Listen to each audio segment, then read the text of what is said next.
The bullet entered through his shoulder and exited somewhere near his spine. Kang Jun-suk didn't scream.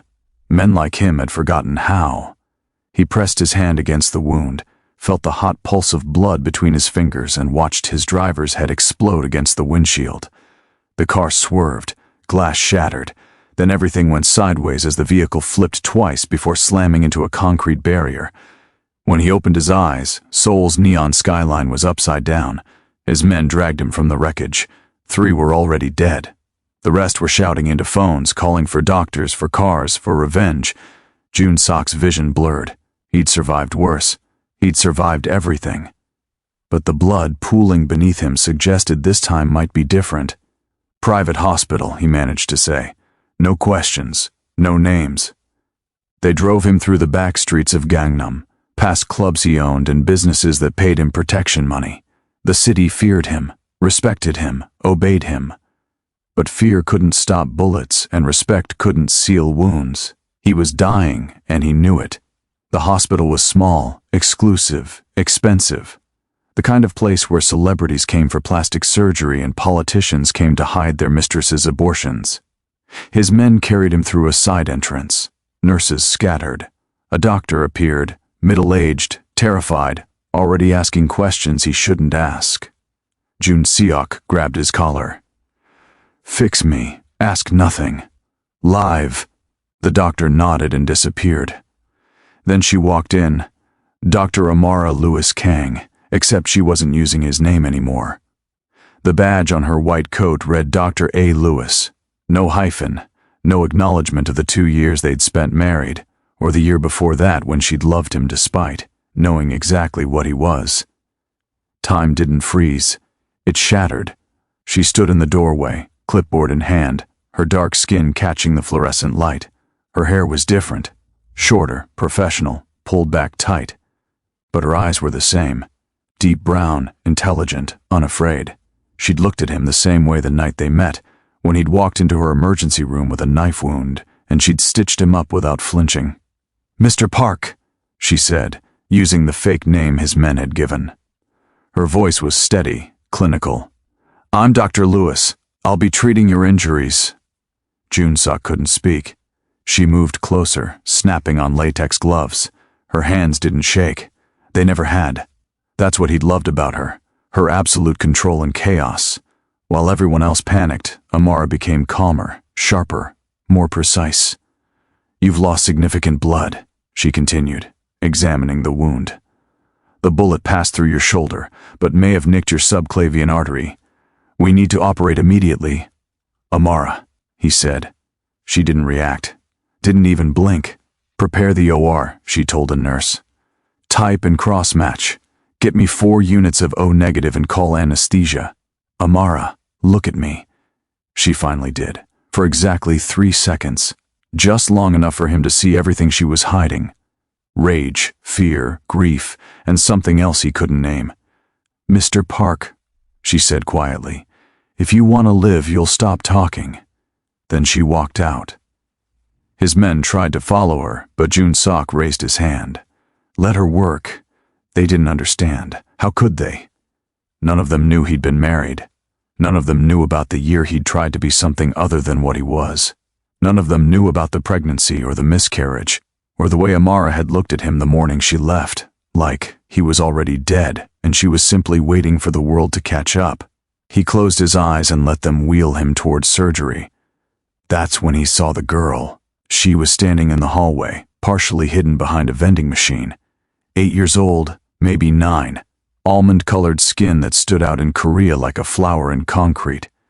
Dark curls pulled into 2 puffs, eyes that were too familiar. His eyes.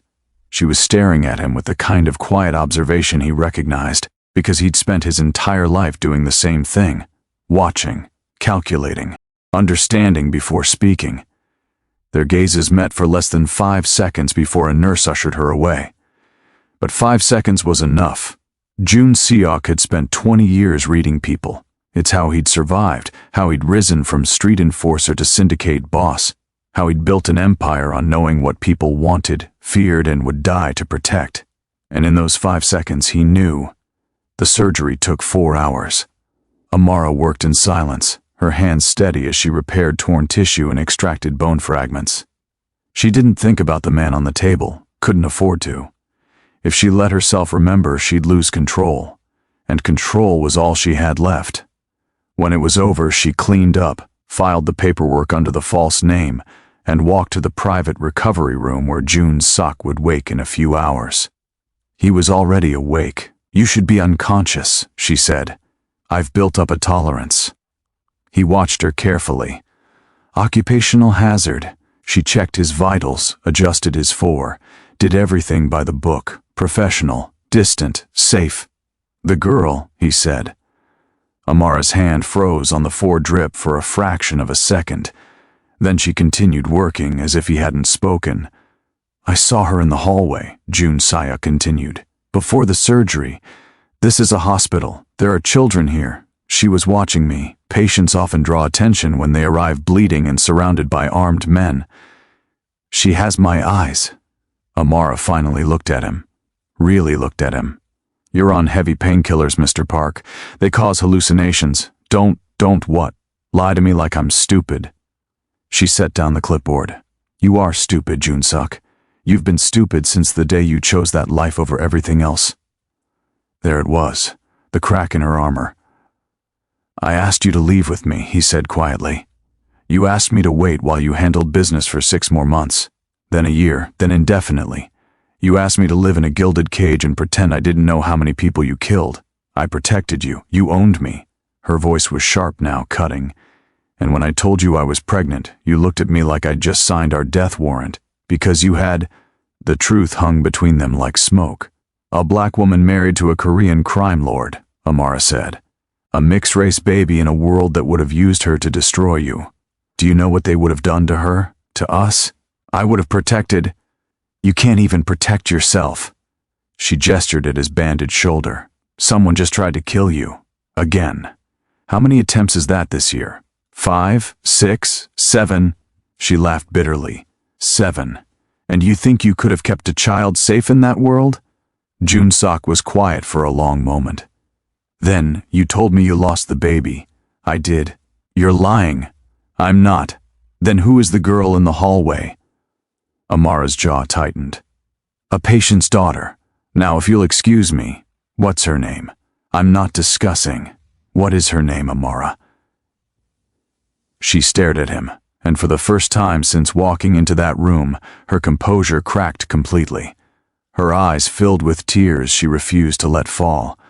"Hannah," she whispered. "Her name is Hannah." "Hannah what?" A long pause. "Kang Lewis." The machines beeped steadily. Somewhere down the hall, a patient called for a nurse. The world kept moving, but in that room, everything had stopped. "How old?" June Suk asked. 8. "When's her birthday?" "November 14th, 9 months after she'd left him." "Let me see her." "Absolutely not." "She's my daughter." "She's my daughter," Amara said fiercely. "I carried her. I raised her. I've kept her safe from your world for 8 years. You lied to me." "I saved her." June Suk tried to sit up, gasped at the pain, fell back against the pillows. "You think I wouldn't have—" "What? Changed? Retired? Walked away from the empire you spent your entire life building?" Amara shook her head. "You made your choice, June Suk. You chose power. I chose her. I never had the chance to choose." "Yes, you did. Every single day you stayed in that life, you chose it over us." The words hit harder than the bullet. Amara wiped her eyes, straightened her coat, became Dr. Lewis again. "I need to check on other patients. You'll recover here for 48 hours. Then your men can take you wherever you want. But you will not see Hannah. You will not speak to her. You will not acknowledge her existence. Am I clear?" She was already walking toward the door. "I saw how she looked at me," June Suk said quietly. Amara stopped but didn't turn around. "She wasn't curious," he continued. "She was checking, making sure I was alive, like she already knew who I was." Silence. "You told her about me." "She asked why she looked different from other Korean kids," Amara said to the door. "Why people stared. Why her last name was hyphenated. I wasn't going to lie to her." "What did you say?" That her father was a complicated man who made complicated choices. Does she know what I am? She knows you're dangerous. That's enough. Does she want to meet me? Amara turned around slowly. Her face was wet with tears now, and she didn't bother hiding them. Every single day for 8 years she's asked about you. I've told her you were gone, that you couldn't be part of our lives, that it was safer this way. And now? Now you're here, and she saw you, and everything I've built to protect her just collapsed. She left. Jun-Sok stared at the ceiling, processing. He'd survived an assassination attempt, found out he had a daughter, lost control of the narrative of his own life, all in less than 6 hours. He pressed the call button. A nurse appeared, young, nervous. "Bring me my phone," he said. "Sir, you're supposed to rest, now." She scurried away and returned with his phone. He waited until she left, then made a call. "Sir?" His second-in-command, Park Min-jae, answered immediately. "I need information on Dr. Amara Lewis, everything. Where she's lived for the past 8 years. Bank accounts, property records, school enrollment for a child named Hana Kang Lewis." "A child, sir? Just do it." He hung up and closed his eyes. 8 years. She'd hidden his daughter for 8 years. And suddenly, all the people he'd killed, all the power he'd accumulated, all the fear he'd instilled, none of it mattered. Because while he'd been building an empire, Amara had been building something infinitely more valuable. A life. The file arrived within 3 hours. Jun-Sok read it twice, memorizing every detail. Amara had left Seoul the day after she told him about the pregnancy. Moved to Busan first, then Tokyo, then back to Korea but under a different name. She'd erased herself systematically, leaving just enough trail to build a new identity, but not enough for anyone to trace her back to him. Smart. She'd worked at small clinics at first, saving money, then returned to school, got her surgical certification, climbed the ranks. Now she was one of the best trauma surgeons in Seoul. Respected, trusted, untouchable. And Hana. The file had school records, report cards, medical history, photos. Jun-Sok stared at a class picture from 2 years ago. Hana stood in the back row, slightly apart from the other children. She wasn't smiling, just watching the camera with that same quiet observation he'd seen in the hallway. His daughter.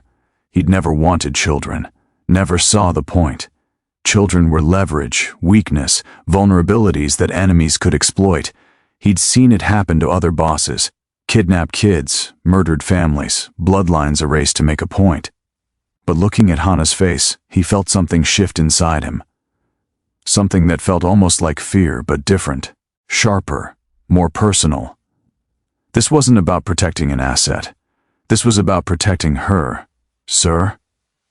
Jun-Sok looked up. Min-jae had entered without knocking, which meant something was wrong. What? The Hwang Syndicate. They're asking questions about the hit. Let them ask. They know you're here. In this hospital. Jun-Sok sat up slowly, ignoring the pain. "How?" "Someone talked. We're investigating, but—" "Clear the building. Get me out of here, sir," the doctor said. "I don't care what she said. If they know I'm here, they'll come, and I won't let anyone else get caught in the crossfire." Min-jae hesitated. "There are civilians here, patients, staff, exactly, so move." But even as he said it, Jun-Sok knew it was too late. The explosion came from the west wing, not large enough to collapse the building, but loud enough to send patients screaming into hallways. Alarms shrieked. Lights flickered. Smoke began seeping through ventilation grates. Jun-Sok was on his feet before his men reached him. "Pain be damned." "Get me a gun." Min-jae handed him a pistol. "We have men on every floor." "Where's Dr. Lewis?"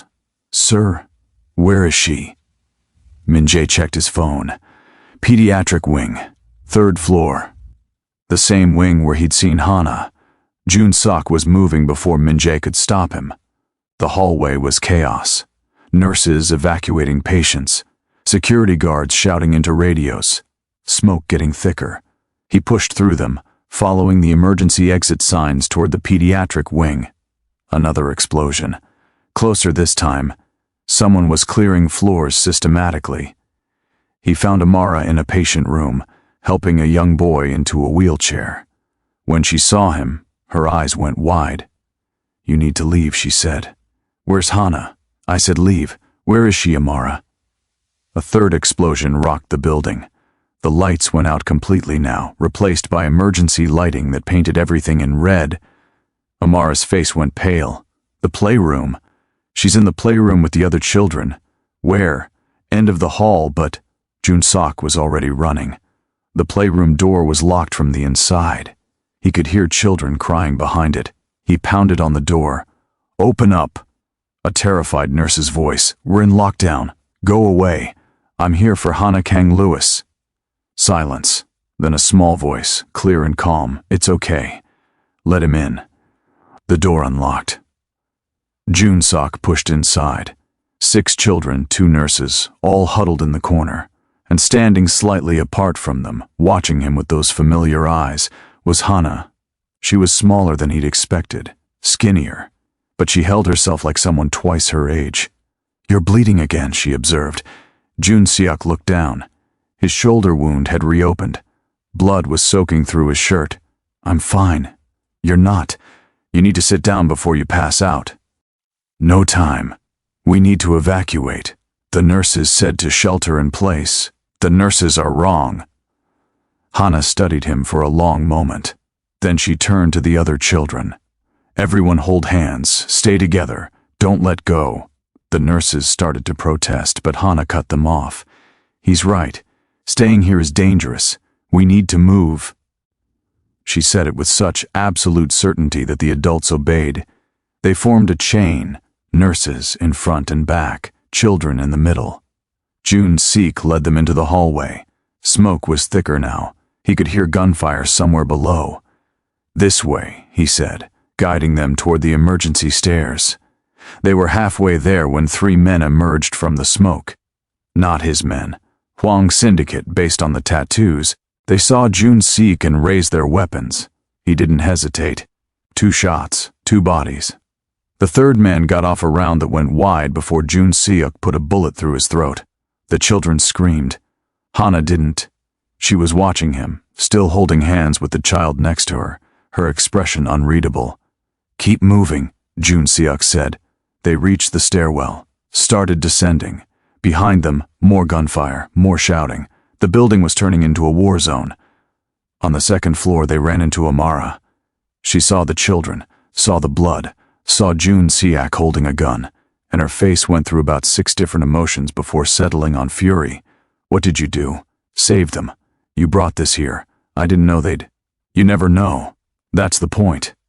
You walk into places and people die." She was right. She was always right. "Mom," Hannah said quietly. Amara looked at her daughter. "Baby, are you okay?" "I'm fine, but we need to leave. Now." Another explosion.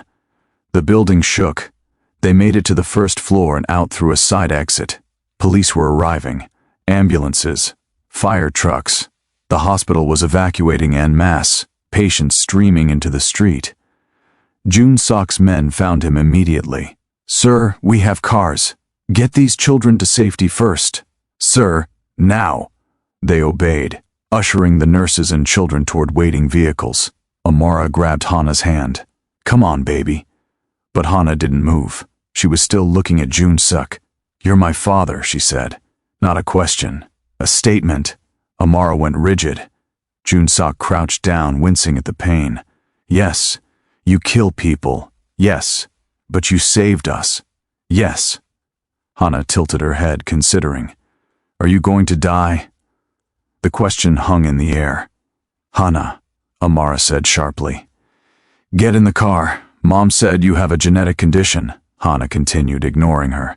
"She said you'll die in a few years without treatment." Jun-seok looked at Amara. "You told her that?" She asked why I became a surgeon, Amara said quietly. "I couldn't lie. What condition?" Amara's voice broke. "Familial dilated cardiomyopathy. Progressive heart failure. You have maybe 3 years without a transplant." But you'll never qualify for the donor list because of your lifestyle. Jun-suk felt the ground shift beneath him. How long have you known? Since before I left. I found your medical records. You never told me. It wasn't relevant. Wasn't relevant? She was shouting now.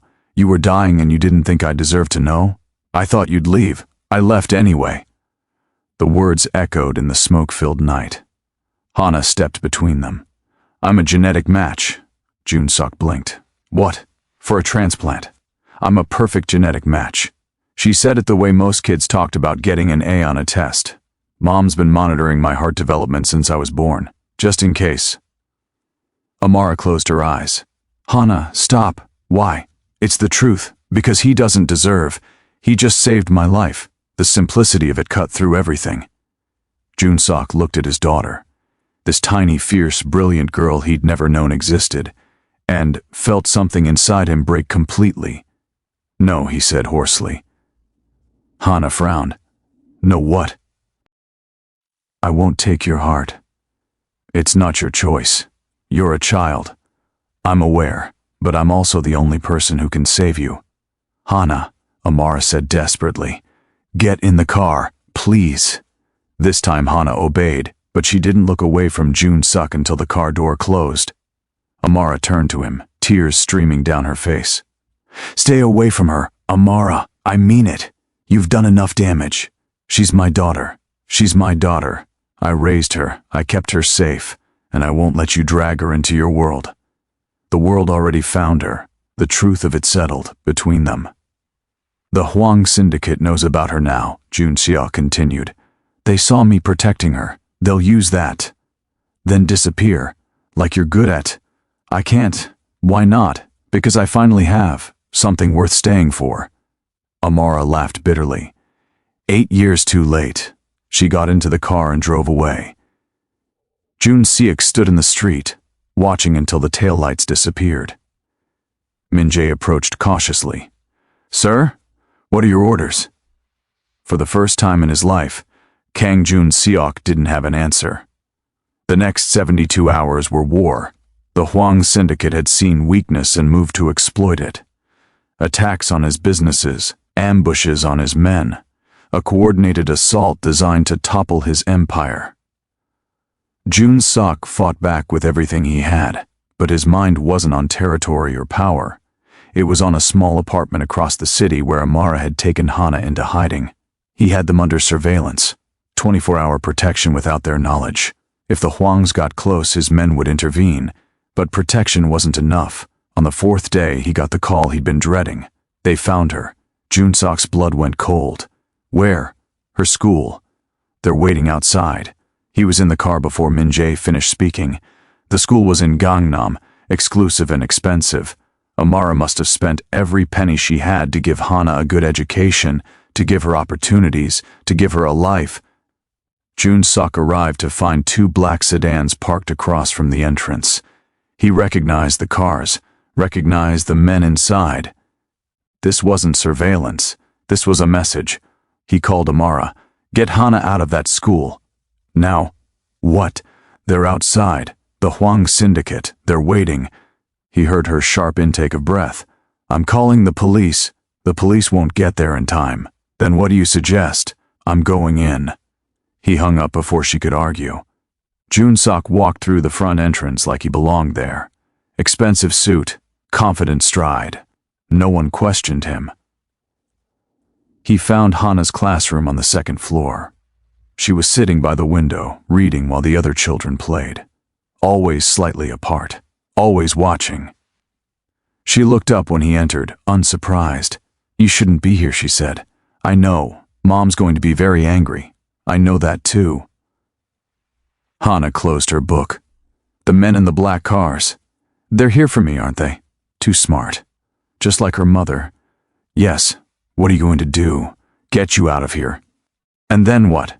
Jun-seok crouched beside her desk. I'm going to end this. All of it. How? By giving them what they want. Hana's eyes narrowed. Yes, that's stupid. Probably. Mom says you make bad choices. She's right about that. Hana studied him for a long moment. Then she stood up, gathered her things, and held out her hand. "Okay, let's go." He took her small hand in his, and something in his chest clenched. This was what Amara had been protecting. This tiny, perfect person who looked at the world with his eyes but her mother's wisdom. They made it to the ground floor before the shooting started. The Huangs had gotten impatient. Jun Seok shoved Hana behind a concrete pillar as bullets shattered windows. Children screamed. Teachers shouted. The school descended into chaos. "Stay here," he told Hana. "Don't leave. I won't. But I need you to stay down. Can you do that?" She nodded, eyes wide but steady. Jun Seok drew his gun and stepped into the hallway. 4 men, armed with automatic weapons. They weren't here to kidnap anymore. They were here to send a message written in blood. He killed the first 2 before they saw him coming. The third got off a burst that tore through his side. He killed him anyway. The 4th tried to run. Jun Seok shot him in the back. When the silence fell, he was bleeding from 3 new wounds. Hana appeared from behind the pillar. She looked at the bodies, looked at him, and her expression didn't change. "You're hurt again. I'm fine. You keep saying that. But you keep bleeding. Sirens in the distance. Police, finally." Amara burst through the front entrance, moving faster than he'd ever seen her move. She saw the bodies, saw the blood, saw Hana standing calmly next to him, and something in her face just broke. "Baby," she breathed, rushing forward. "Baby, are you okay?" "I'm fine, Mom. He protected me." Amara pulled Hana into her arms, checking for injuries, hands shaking. Then she looked at Jun Seok. "This ends now, I know. I mean it. No more. Whatever you have to do, you do it. Because I will not lose her. Neither will I." The police were entering the building. Jun Seok's men appeared, surrounding him, creating a barrier between him and the approaching officers. "Sir," Min-jae said urgently, "we need to leave." But Jun Seok was looking at Hana, memorizing her face. "Just in case." "I'll fix this," he told her. "How?" "By being smarter than I've been. By choosing right for once." Hana nodded slowly. Then she did something that stopped his heart.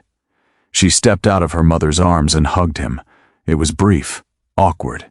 He didn't know where to put his hands. But for 3 seconds he held his daughter, and the world made sense in a way it never had before. "Don't die," she whispered. Then she stepped back, took her mother's hand, and walked away. Jun Seok watched them go, watched them disappear into the crowd of police and paramedics and traumatized children. Then he turned to Min-jae. "Call a meeting.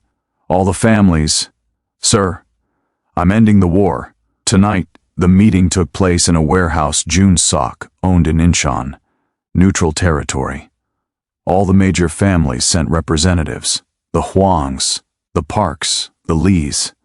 Even the smaller syndicates showed up, sensing blood in the water. They thought he was surrendering.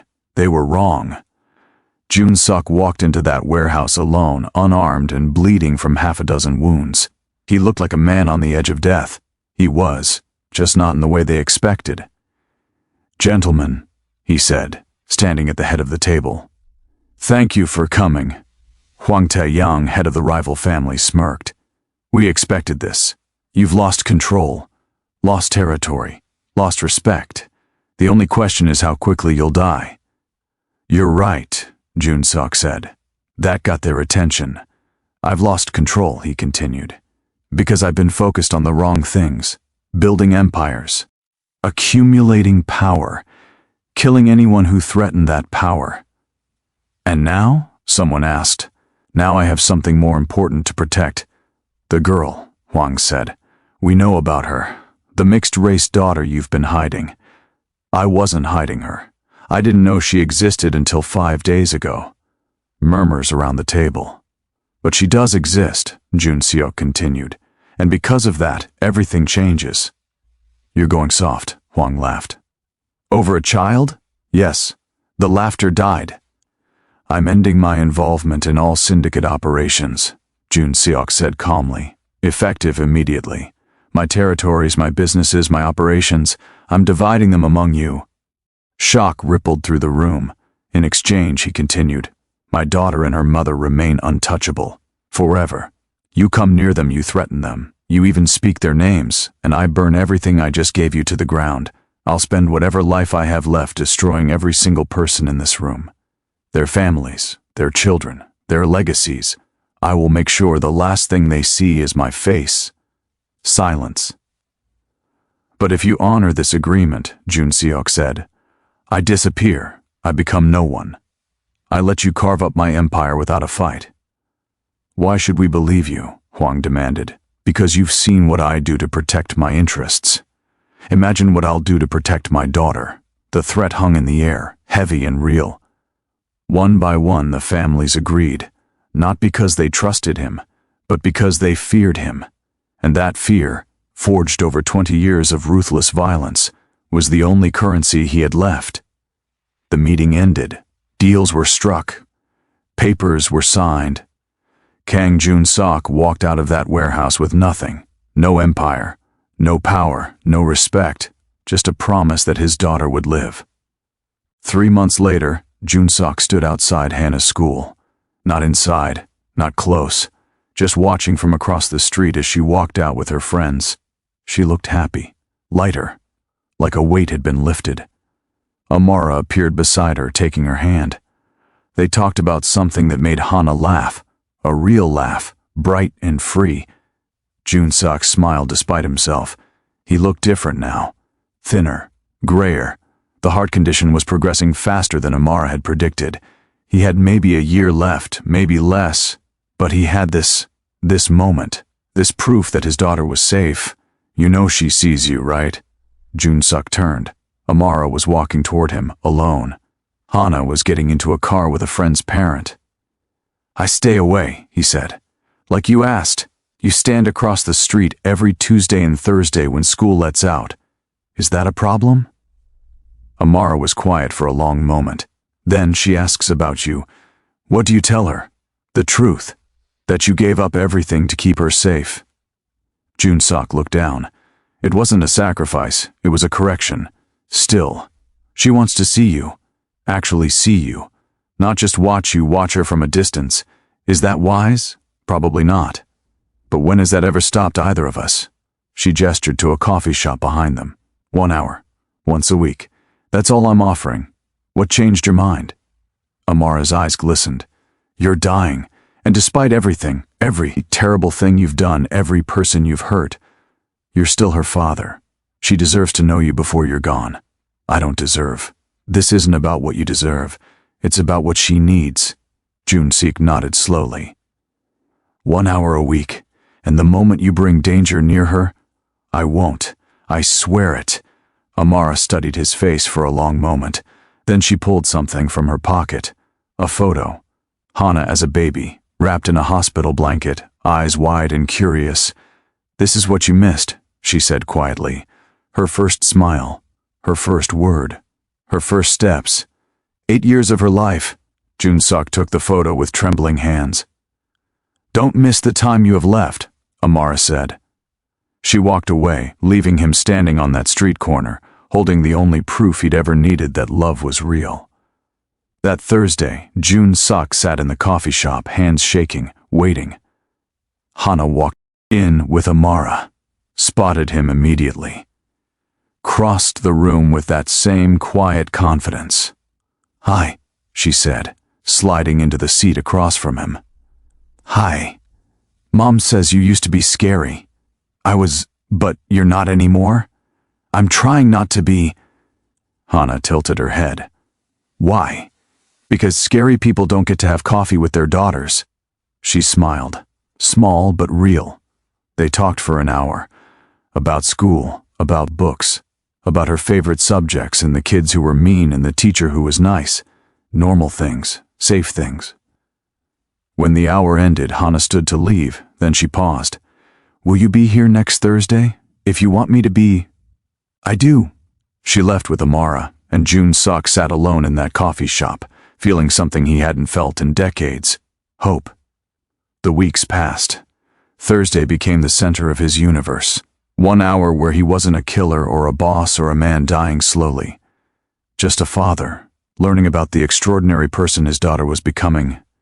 She told him about a school project on Korea's history, about the piano lessons she hated but was good at, about how she wanted to be a doctor like her mom, but maybe also an astronaut. He listened to every word like it was scripture. On the 8th Thursday, Hana asked the question he'd been dreading. "Are you going to die soon?" Amara, sitting nearby with a book, looked up sharply. Jun Seok didn't lie. "Yes, how soon?"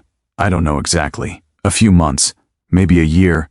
Hana processed this with the same calm observation she applied to everything. "Mom says I could save you. If I donated part of my heart." "No. Why not?" "Because you're 8 years old. You have your whole life ahead of you. So did you, but you gave it up for me." The logic was devastating. "That's different," Jun Seok said. "How?" "Because I'm your father. It's my job to protect you. Not the other way around."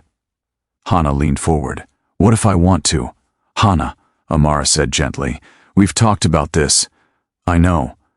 But he's dying, and I can help. Why wouldn't I?" "Because you're a child," Jun Seok said firmly. "And children don't make these kinds of decisions, but when I'm older—" "No, you can't stop me. I can. And I will." They stared at each other, identical stubborn expressions on their faces. Finally, Hana sat back. "You're being stupid again. Probably. Mom's right about you. Usually." Hana shook her head, but she was almost smiling. "Fine. But I'm not giving up. Neither am I." The conversations continued. Every Thursday, 1 hour of normalcy in a life that had been anything but. Jun Seok's health deteriorated. He knew Amara noticed, the way he moved slower, breathed harder, looked grayer each week, but he never missed a Thursday, until the day he collapsed. He woke in a hospital room, again. Different hospital this time. Amara standing over him, checking vitals with professional detachment that couldn't quite hide her fear. "How long?" he asked. "Days. Maybe a week. Don't tell Hannah. She already knows." Jun Seok closed his eyes. "I don't want her to see me like this." "Too bad. She's in the hallway, refusing to leave until she talks to you. Amara, she's your daughter. She has a right to say goodbye." The door opened. Hana walked in, backpack still on her shoulders. She'd come straight from school. She looked at the machines, the monitors, her father's gray face. "You're dying," she said. Not a question. "Yes. Today? Soon." She climbed into the chair beside his bed. "I've been reading about heart transplants, Hana. There's a procedure where they can take part of a living donor's heart, and I said no, you don't get to decide this." "I do, actually." "Why?" "Because you're the parent." "Yes," Hana's voice cracked. "But you won't be a parent if you're dead." The truth of it hung between them. "I've lived my life," Jun Seok said quietly. "I've done terrible things, hurt people, destroyed families. I don't deserve saving. That's not your choice either. Hana, you gave up everything for me. Your power, your empire, your whole life. You did that so I could be safe, so I could be happy." Tears were streaming down her face now. "Don't you understand? I'm not happy if you're dead. I'm not safe if you're gone, because for the first time in my life I have a father, and you're taking that away." Jun Seok felt something break inside him. "I can't ask you to do this," he whispered. "You're not asking. I'm offering. You're 8 years old. I know. But I'm also the only person who can save you, and I choose to." Amara stood in the corner, tears streaming down her own face. "You should have told her no," Jun Seok said to her. "I did, for 8 years. But she's as stubborn as you are." Hana took his hand. "Please, let me save you, like you saved me." Jun Seok looked at his daughter, this fierce, brilliant, beautiful girl, and realized something. For 20 years, he'd thought power meant control, meant fear, meant forcing the world to bend to his will. But real power was this: letting someone love you enough to save you. "Okay," he whispered. The surgery took 11 hours. Jun Seok woke to find Amara sitting beside his bed. "Hana?" he croaked, "alive, recovering. The surgery was successful. He closed his eyes, relief flooding through him. She'll have restrictions, Amara continued. No contact sports, regular checkups, a lifetime of monitoring. But she'll live, and me, you'll live too. If you take care of yourself, if you stay out of danger, if you actually rest for once in your life, I can do that. Amara smiled sadly. Can you? Can you really walk away from who you were? I already did. 3 months ago. That was survival. This is different. This is choosing to live instead of just not dying. June Sok thought about that. Then I choose to live. For her, for both of you. Amara was quiet for a long moment. Then, we'll see. A week later, they released him from the hospital. Hana was waiting outside, holding her mother's hand. She looked tired but okay. Alive. Safe. Hey, she said. Hey yourself. How does it feel? Having my heart? June-sok smiled. Like I'm carrying something precious. You are. So don't screw it up. Language, Amara said automatically. Hana grinned. Sorry, Mom. They walked to the car together, a family. Imperfect, broken in places, stitched together with second chances, but a family nonetheless. 6 months later, June Seok stood outside Hana's school again, not watching from across the street this time, waiting at the entrance. Like any normal father, Hana ran out when she saw him, backpack bouncing. You came. I said I would. I know, but you've never picked me up before. Thought it was time I started. They walked toward the car where Amara was waiting. Hana chattered about her day, a test she aced, a boy who was annoying, a project she was excited about, normal things, safe things. When they reached the car, Hana hugged him. See you Thursday? Actually, June Seok said, looking at Amara, I was hoping we could make it more than just Thursdays. Amara raised an eyebrow. Oh? Maybe dinner. Sometimes, if that's okay. Hana's face lit up. Can we, Mom? Amara studied June Seok's face for a long moment, searching for signs of the man he used to be. The killer. The boss. The man who chose power over everything. She didn't find him. Dinner, she said finally. Sometimes. We'll see how it goes. It wasn't forgiveness. Not yet. But it was a start. June Sok watched them drive away, his hand pressed against his chest, against the heart his daughter had given him. He'd spent 20 years building an empire of fear. It took one 8-year-old girl to teach him that love was the only power worth having. And for the first time in his life, Kang Jun-suk understood what it meant to be truly wealthy. Not in money, not in territory, not in respect, but in this moment, this family, this second chance he'd never deserved but received anyway. He'd been a king once, feared by thousands, powerful beyond measure. Now he was just a man, powerless, anonymous, ordinary. And he'd never been happier, because he'd finally learned what every great leader eventually discovers, that the only empire worth building is the one you build in someone's heart. And his daughter's heart now beat inside his chest, reminding him with every pulse that love was the only legacy that mattered. If you enjoyed this story of redemption, family, and second chances, please like this video, subscribe to the channel, and leave a comment below sharing your thoughts. What would you have done in Jun-suk's position? Could you have walked away from power for love?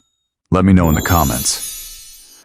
Thanks for watching, and I'll see you in the next story.